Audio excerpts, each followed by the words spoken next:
Hi friends, இது வந்து பார்த்தீங்கன்னா வெள்ளிக்கிழமை. இன்னைக்கு வந்து வாக்கிங் போகலங்க. ஆனால் எப்பயும் எந்திரிக்கிற டைமுக்கு எந்திரிச்சாச்சு.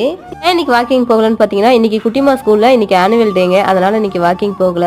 வாக்கிங் போயிட்டு வந்துட்டு அதுக்கப்புறம் அடுப்பிட்ட வரதுக்கே மணி 6 மணி ஆயிடும். அதுக்கப்புறம் சமைச்சு முடிக்கிறதுக்கு 7 மணி ஆயிடும். குட்டிமாவை வந்து ரெடி பண்ண முடியாது. குட்டிமாவை இன்னைக்கு வந்து 7:30 மணி போலயே இன்னைக்கு ஸ்கூலில் கூட்டு வந்து விட்டுறணும்னு சொல்லிட்டாங்க. அதுவும் தலைக்கு வேற குளிக்க வைக்க சொல்லிட்டாங்க. இந்த பணியில வந்து தலைக்கு குளிக்க வச்சா கொஞ்சம் காய டைம் ஆகும். நைட்ல இருந்து இப்படி பண்ணலாமா அப்படி பண்ணலாமா இல்ல நேரமா எந்திரிச்சு வாக்கிங் போயிட்டு வந்துடலாமா அப்படி இப்படின்னு யோசிச்சுட்டு கடைசியா காலையில வாக்கிங்கே போக வேணாம்னு முடிவு பண்ணிட்டேன். ஒரு சில டைம்ல நிறைய வேலை இருக்கும் போது இதை செய்யணும் அதை செய்யணும் அப்படி செய்யணும் இப்படி செய்யணும்னு யோசிப்போம். கடைசியா எதுவுமே செய்யாம பாத்துக்கலாம் போ அப்படின்னு சொல்லி ஒரு சில டைம்ல விட்டுருவேன். நீங்க எப்படி யோசிச்சு பிளான் பண்ணி வச்சதை கரெக்டா செஞ்சிருவீங்களா இல்ல ஒரு சில டைம்ல என்ன மாதிரி லூஸ்ல விட்டுருவீங்களான்னு சொல்லிட்டு கமெண்ட் பாக்ஸ்ல கமெண்ட் பண்ணுங்க. 10-12 நாளைக்கு முன்னாடி மீஷோல இந்த Dress பிடிச்சிருந்துச்சுன்னு சொல்லி குட்டிமாக்கு ஆர்டர் பண்ணியிருந்தேன். Dress நல்லா இருக்கான்னு சொல்லிட்டு கமெண்ட் பாக்ஸ்ல கமெண்ட் பண்ணுங்க. இன்னைக்கு கலர் ட்ரெஸ்ன்னு சொல்லிட்டாங்க. சரின்ட்டு இந்த ட்ரெஸ்ஸே போட்டு விட்டுட்டேன். ஸ்கூல்ல போய் டான்ஸ் ஆடும் போது வேற ட்ரெஸ் போட்டுக்குவாங்க.